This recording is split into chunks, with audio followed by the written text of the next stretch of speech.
It's performance review season, and you're probably gunning for a promotion, or you're a manager and you're really scared to give some negative feedback, or maybe you just think your company's performance review policy is all wrong and you want to try to change it. Well, we're going to cover all of that and more on this episode of Per My Last Email. Let's get promoted, y'all.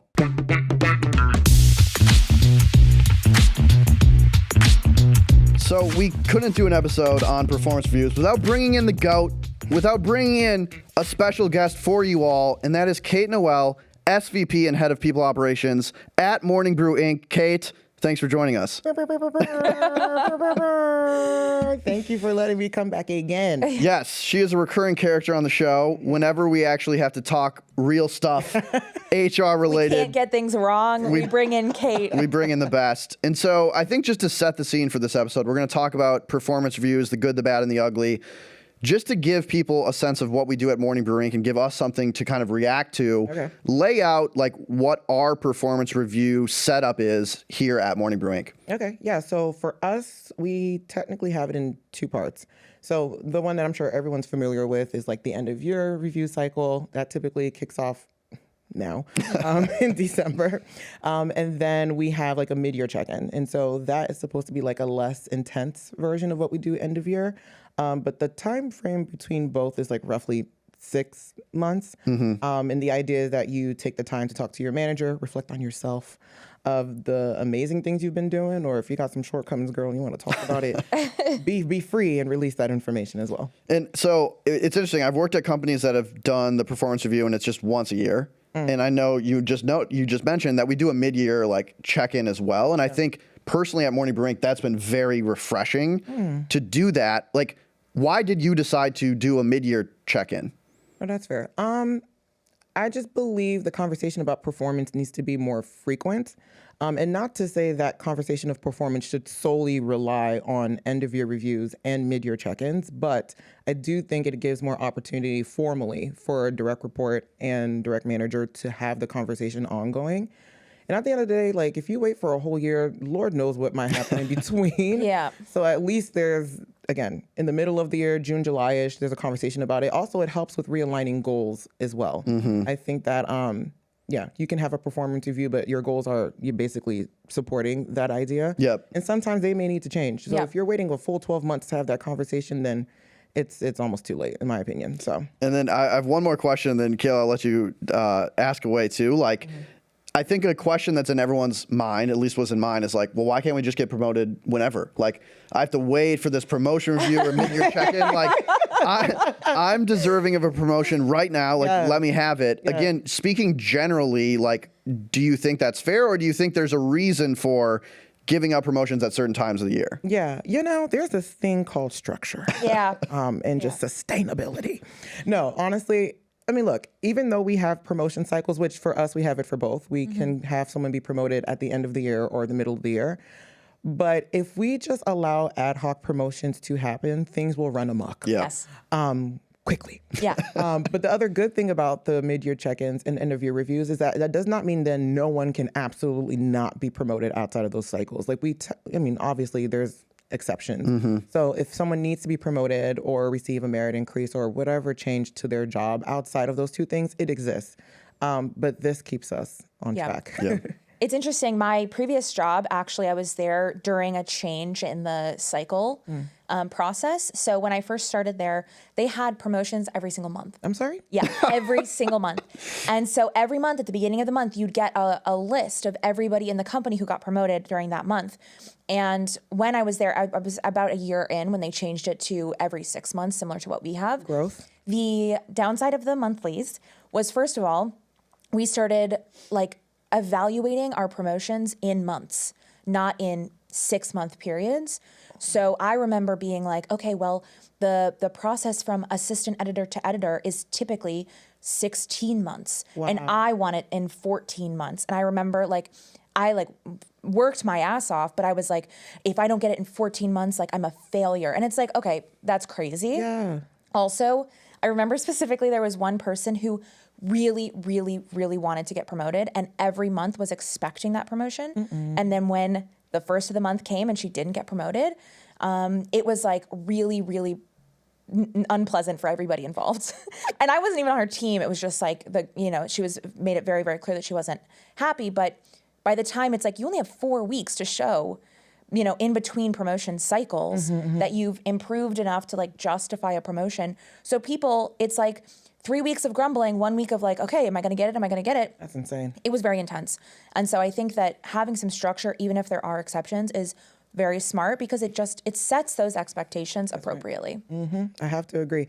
And also, I think it's also interesting too, where I know the popular belief is that performance reviews mean promotions, and like that's the only thing that people care about. But I think that people should view performance reviews like the promotion is like, yay, like I ended up getting it, but what's most important is to make sure that the goal that you're working towards is like aligned, not with just you and your manager, but like the overall company. So you don't feel lost in the sauce, which can easily happen.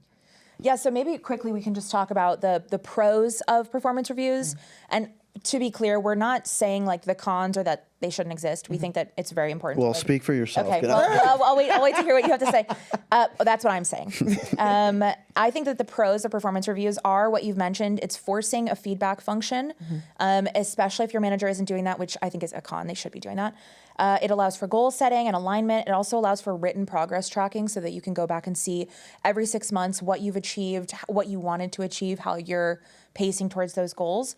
But I think that there are some cons, and I think that the cons of the performance review is when it is used inappropriately. So the performance review should never, in my opinion, be a surprise. You shouldn't walk into that conversation not knowing what your manager is going to say. And you should not, as a manager, walk into the performance review prepared to say something that they are not ready to hear. And I think that people tend to have negative views of performance reviews when things are a surprise. And so I think that performance reviews is one element of the feedback process, not the entire thing. And I think where performance reviews go wrong is when that's the case. What do you guys think? I mean, I think that is a really good point, which is some people, I think managers maybe, view the performance review as like, this is the time that I finally am supposed to give feedback to my direct report. And in some ways, like by having them, it feels like, okay, that's when I'm going to do that. But the best managers are providing feedback all the time. And as someone, if I'm a direct report, like as an employee, an individual contributor, I want that feedback all the time. Waiting a year to get feedback and be like, actually, for 365 days, you've been doing this terribly. That's not helping anyone in the process. And I think that is the hardest thing to do, though, as a manager, is to give feedback consistently. And so a lot of people just rely on the performance review as the only time to do that. And that's when I think things go off the rails. No, I absolutely agree. Like a review is supposed to be a confirmation, not breaking news. No, quite literally. So like you're supposed to walk in there feeling like, okay, I have an idea of what this looks like. I know there's different performance reviews, like metrics. So like maybe I don't know what like my number is going to be out of the review, but you should have a sense of what's going on. If you don't know what's happening and you're walking into that room, your manager has failed you. I completely blame the manager. Of course.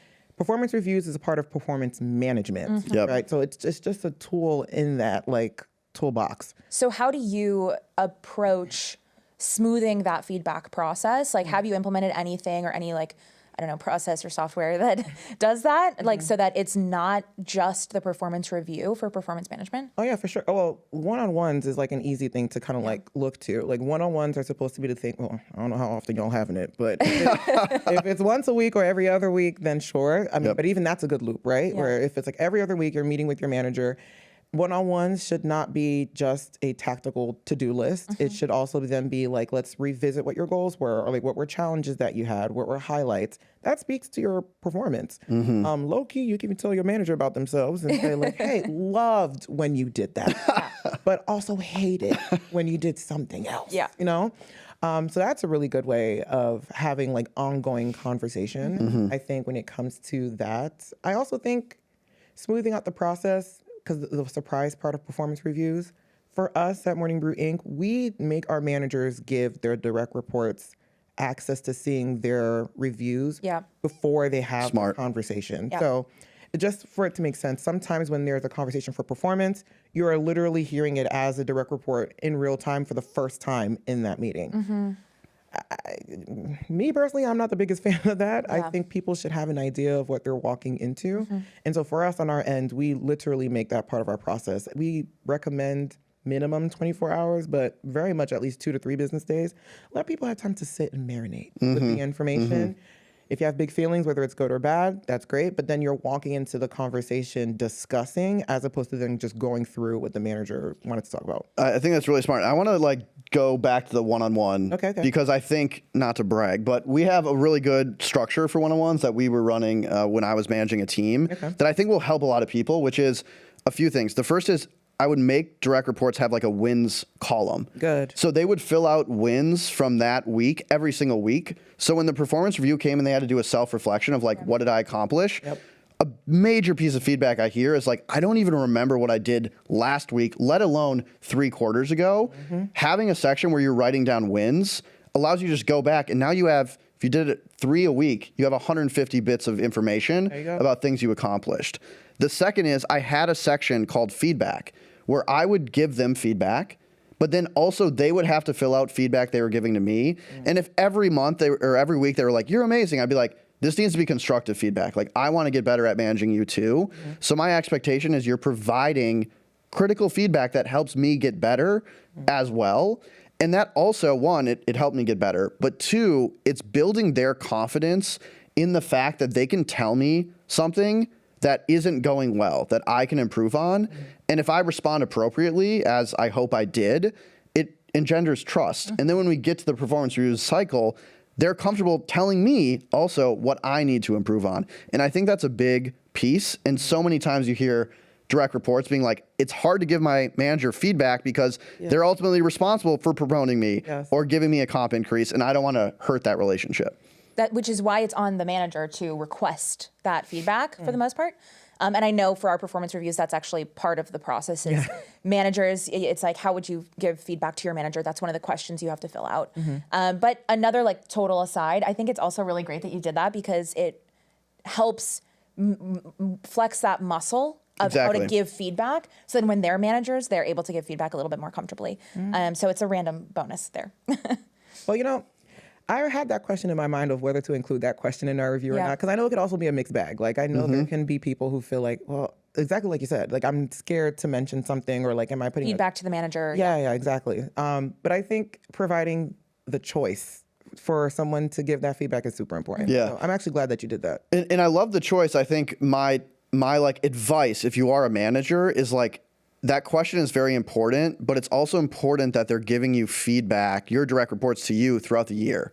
Because if you're not welcoming them to give feedback, that is a very intimidating question to look at if you've never given your manager feedback before, to be like, oh shit, like, yeah, I do have something to say, but I've never told them. And, you know, do I want them reading this right before they decide? Am I getting promoted? Like, you start playing that kind of calculus. So I think very important question. Glad we have it. And you should be encouraging your direct reports to give feedback all the time. Well, you know what? In that case, then I would recommend if you're introducing that to an employee to not do it in the timing that it's close to a review cycle. So if you're going to do that, wait till the cycle pass, please. And then afterwards, I will then say, whatever your next one-on-one is, say in 2 weeks, I want us to start talking about feedback for me. Start thinking about it. Here's some examples that you can bring up, but I would love for us to have that dialogue. So you kind of give them space to start like thinking through that process. And then at least they know in like in 2 weeks, okay, we're going to start changing the agenda. I love that. So question for you, for everyone who is approaching performance review cycles, which I think is everybody, how would you suggest that people make the most of this cycle? As the direct report, if I'm approaching performance reviews, I want to be able to come out of saying, okay, this is what I want to accomplish into the next year. So if talking about what I did in 2024 brings me to the conclusion of what I want to do in 2025, then I will do that. If there are any places of ambiguity that I'm just like, I don't really know what my manager is looking for, I need to strategically place that in my answers for my performance reviews. As a manager, you need to be clear on what it is that you want them to accomplish. But also, I think it's really cool when managers ask employees, what do you want to do outside of like your day-to-day? I feel like that's the way you can make like the most out of it as well, because we are more than just the role we do at work every single day.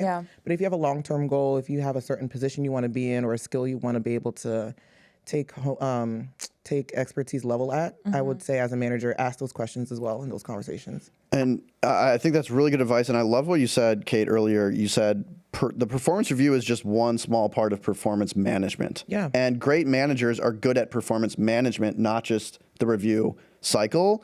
And I think another part of performance management, and that I don't think I did a good job of, and I think direct reports are often scared to bring up, is the last time you want to ask, or the worst time to ask, what does it take to get promoted, is like 3 days before the performance review, which is when most people bring it up. They're like, so what do I need to put on this piece of paper to get promoted? And so my encouragement to managers and to individual contributors is that's a conversation. Like when you're doing the performance review of 2024, you want to be bringing up, or like shortly thereafter, what does a promotion look like for me in the next year? What do I have to accomplish over the next 6 months or the next 12 months to bring me to that next level? Here's the title I want. Here's the comp I want. Like, have your manager articulate what that looks like, because then you actually have a goal you're striving for. I know I was like very bad at asking about that, and then it comes performance review and you're like, I don't even know what it takes to get promoted, so I hope, don't know if it's going to happen. I don't want people to be caught in that situation. I really love this because we're calling it a performance review, but both of these pieces of advice are forward-looking. Yeah. So it's almost like if we've already identified that the review part shouldn't be a surprise. Right. It's like the surprise or the thing that you can really take away from the performance review is the next year. That's right. Or the next 6 months. So you already know how you've done. You're just going to go through those points, make sure that there's no misalignments, and then you look forward. You identify, what are the expectations of me in the next year? What are the goals that we can align on that we both want to achieve for myself, the team, and the company in the next year? How can I, work towards that and exceed your expectations? And what would a promotion look like for me in the next year? If you have that all down, discussed, and in writing, it's so much easier for you to then evaluate your own performance, even if your manager is not giving you regular feedback, which they should be doing. But if they're not, you can still look back at that and say, I made the most of this performance review, and now I know exactly what is expected of me in the next 6, 8, 12 months. And you know what, too? I think we also keep assuming that people are going to have the same manager every review cycle. Yeah. That's another reason why having it written down is super important. Yeah. And also as a company, which is that's a project we did this year where we had to create competencies and metrics for in job leveling. Now we're getting super technical. Yeah. But these are all the things we needed to create because it happens. Like you can have a new manager in the new year, or maybe they got promoted, and now your own trajectory is now in the hands of someone that's brand new. And so if there's no historical data that's written out somewhere of this is where you've come and this is where you are now, you're almost starting over every single time you're getting a new manager, which in some sense you are, but at least there's some background. So that's why it's really good too. So smart. And we'll be right back after this. Okay, back to the show. So I want to go into comp increases as part of the performance review, because I found a really interesting stat. It was from SHRM. The average raise, again, average was 3% when you get promoted, which I thought was kind of I'm looking at inflation, I'm like, okay, well, we're not even beating that, so that's not good. Interesting. I would expect it to be higher. Exactly. And again, average, so obviously there's outliers, but it was 10 to 20% increase if you job hopped. So, and I think we just did an episode on job hopping where there's an idea that, okay, I can play your game and I can go through the performance review and I can get a merit increase, but at the end of the day, the way to grow in my career is to leave the company and to make more money that way. And Kate, I know we were talking before, and I've actually had a similar situation as you where Morning Brew is the first company I've ever got a promotion at. And it was like the first kind of real company I worked at. So that might have something to do with it. And you also mentioned that you've been promoted here multiple times. Just walk me through how you think about promotions and merit increases as part of the allure of working at any type of company, so people aren't feeling like they have to job hop in order to get what they want. No, that's real. I mean, for me, even this is the first job I have ever had in my life where I got a promotion. I always felt like I had to dip off in order for me to get something else. And the statistic is not incorrect. 3 is the market number. It is what that number is, but fortunately, we've been outside of that. But separate from that, no, I think it depends on the culture of your company, honestly. Also, I know that sometimes can feel people like they don't know what their career progression could actually be in the company. And there could be factors where maybe the job just doesn't exist for you to be promoted into. But I think that's where the communication comes in. Like, you need to make it known of what you're looking for. And then the manager needs to have an honest conversation with you about, like, well, based on budget, this is where we're at, or based on business need, this is where we're at. Yep. But I do find it interesting that sometimes it does require you to leave in order for you to get something else, but don't leave. Please, don't leave. Well, I love this because I think there's like the thing under the stat is I don't think it is all about money. I think people job hop in part maybe due to money, but in part because they don't know what career progression looks like at their current company. And so the easiest way for them to progress in their career, according to them, is to like leave. And so I think this is also a kind of a good call out for managers that part of the performance review should be forward looking, and it should be talking about, hey, you're a community manager now. Here's what I see your future at Morning Brew Inc. being. We focus on these competencies, you become senior community manager or lead community manager. Then if you get the next level competencies, you can become director. Like spelling that out for people so they can see themselves in the future growing their career at Morning Brew Inc. That keeps them here. That's an awesome thing. And I think sometimes managers are focused too much on like the right now and not helping people talk about what their career could be at a company. And I think that's ultimately why people stay, and it's why I've stayed here for such a long time. Absolutely. I would like to change gears a little bit, if that's okay. Yeah. I think one of the things that is very important when we're talking about humans interacting with other humans, Okay. Baseline of my job. is biases. And I think that when we're talking about performance reviews and comp increases and promotions, it is very easy to forget that there are humans making those decisions and therefore biases inherent in any of those decisions, especially when you're the manager of multiple people. How do you choose who gets comp increases? How do you choose who gets promoted? I think there's a lot of opportunity for bias to play into that. So I'm curious what your thoughts are on that. And then I have a fun, not fun, stat about women getting promoted. The disclaimer is crazy, but keep going. So I'm curious like how you approach bias in performance reviews and performance management. Yeah.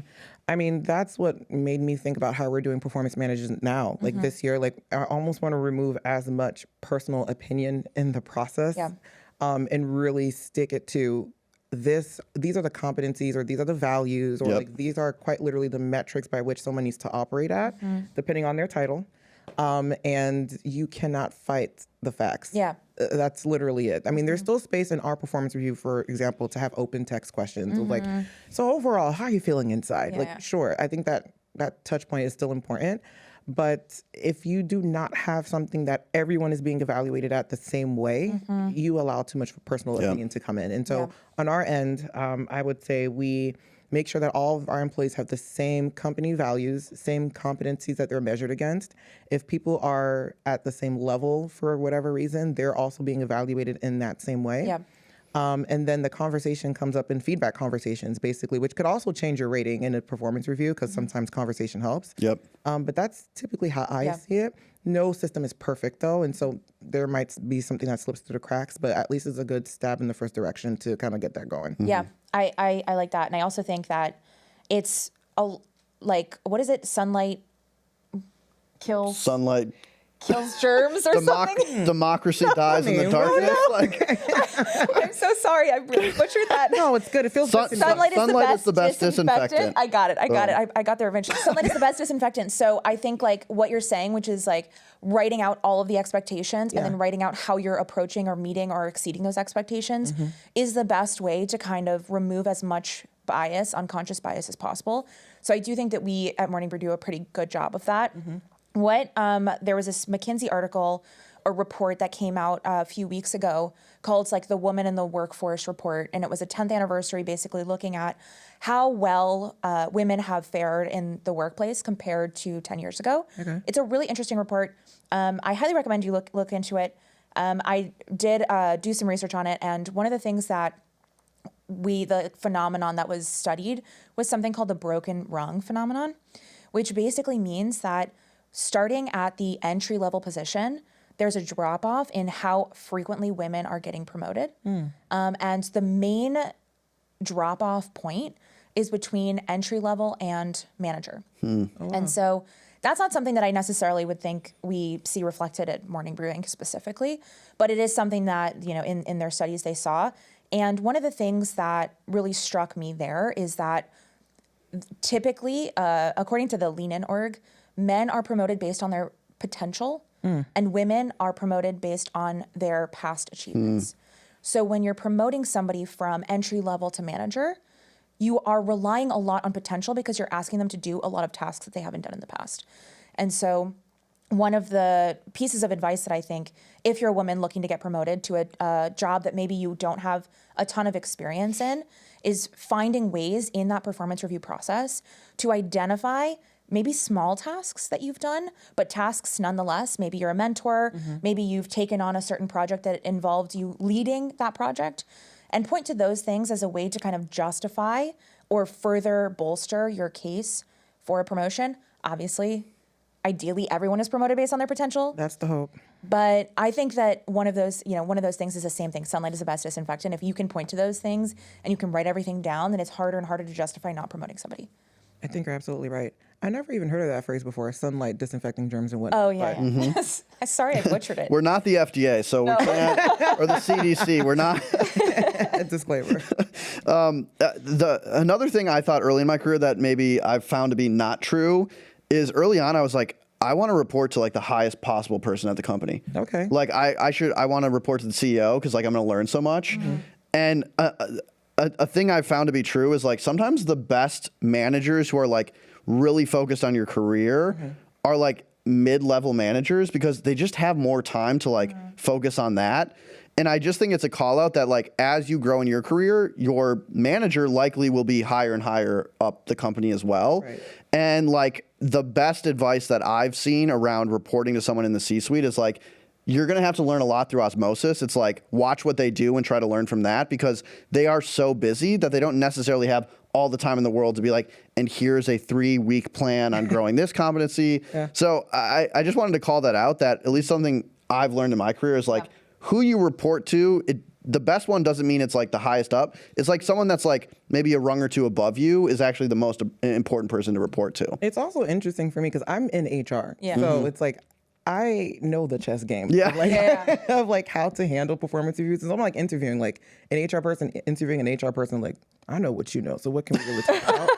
But even in performance reviews, like it's a different beast for me because it's like I know the things to say, but also like I can direct the conversation. But as an employee still outside of an HR role, I'm looking for that kind of feedback. And so I know exactly what you mean. It's a very nuanced situation, but it happens enough where like if there's people in that process, I guess I would say then like you almost need to guide the conversation yourself. Yeah. You have to lean into that a lot more if you are reporting into a very senior person, because probably up until that point, your very senior manager has just allowed you to be super independent and operate at a certain way. So you really have to be the one to dictate like what direction your conversation is going to go for performance. And I think it makes sense in your career progression because when you're earlier, you might need more guidance. As you get more autonomy, they're expecting you to come like with that autonomy, with that preparation. So it's just a call out that the way you approach performance reviews and your relationship with your manager should change as you grow in your career, and you should just be aware of those changes.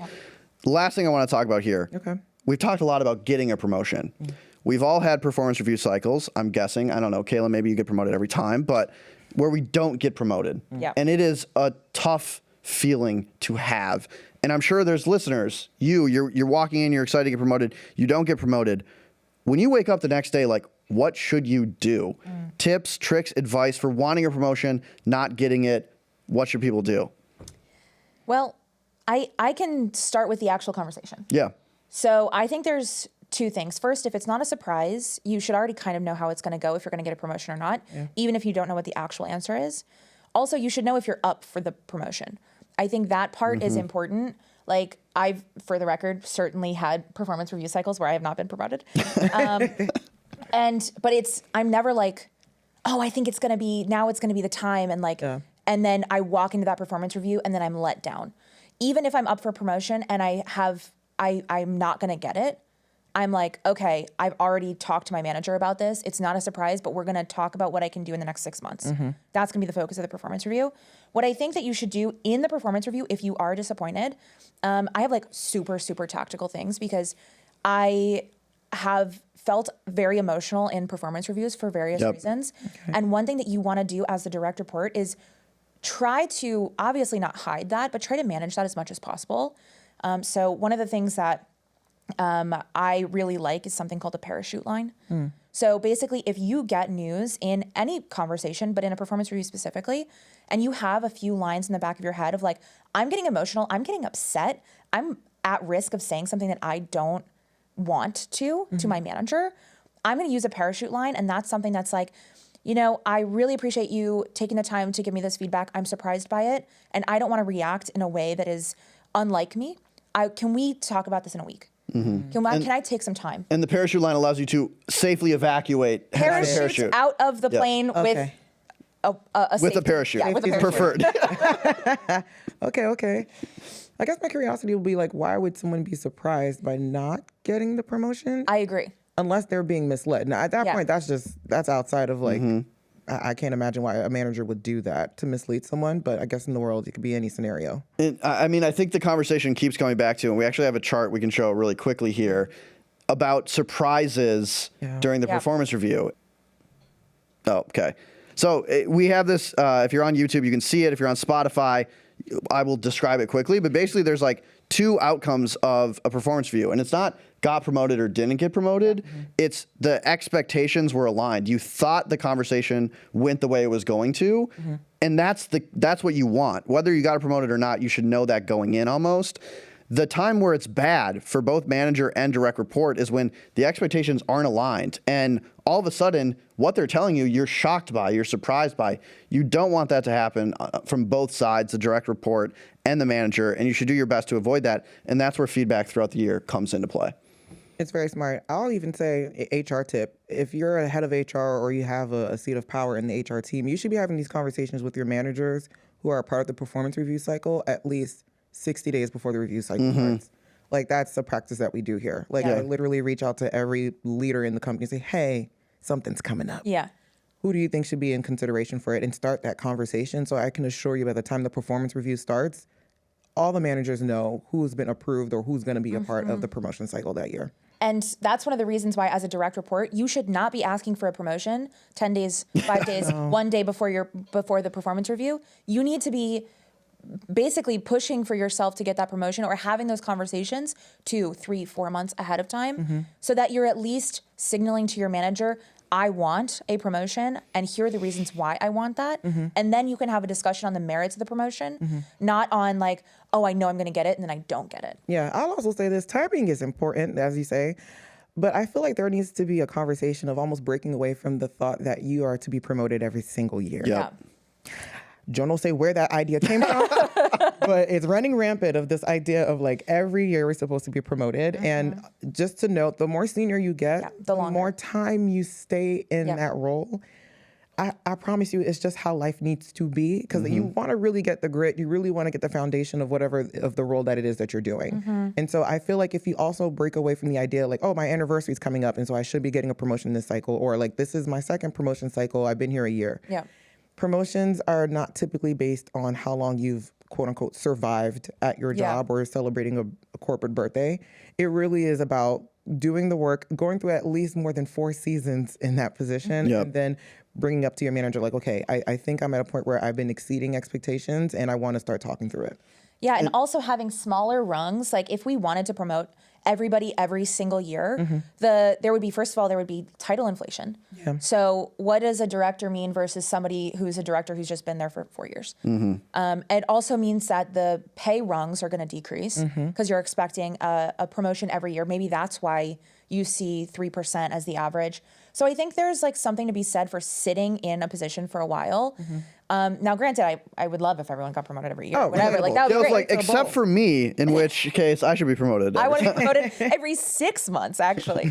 But no, I think it makes sense. And for context, SHRM, which is, I don't know what the acronym is. Like, HR something. It's like a big HR group, but it's Society like of Human Resource Management. Wow. I'm a member. Okay. So. boom. Well, SHRM, which is like the golden egg of HRs, the promo rate they found is 6%. So again, it's not happening every year. That's okay. You don't need to be promoted every year to be growing in your career as well. So just to provide some statistical context, I think you're spot on, Kate. I think we should wrap it up. Let's do We've it. covered everything. I will say, if you're listening to this episode, this episode is not to get you promoted this cycle that's happening right now. What I hope you take away is now you're better prepared to articulate what you need to do to get promoted in 2025 and start those conversations right now. Now, if you do get promoted because of this episode, I mean, we could take a cut. That seems fair. We take a 10% commission of all increases. So we'll drop our Venmo in the show notes. But Kate, thank you so much for all you do at Morning Brew Inc, but then also finding time to join us. And it's awesome to have a perspective of someone who actually knows what SHRM means on this show. So thank you so much for joining us today. Of course, y'all. It's my pleasure. Should we roll the credits? Let's do it. Our producer is Michaela Heck. Our technical director is Uchenna Ogu. Neil Fryman is our managing editor. And our chief content officer is Devin Emery. This show is a production of Morning Brew. Thank you for listening, and we'll see you next week. Hit it. You know that I need you.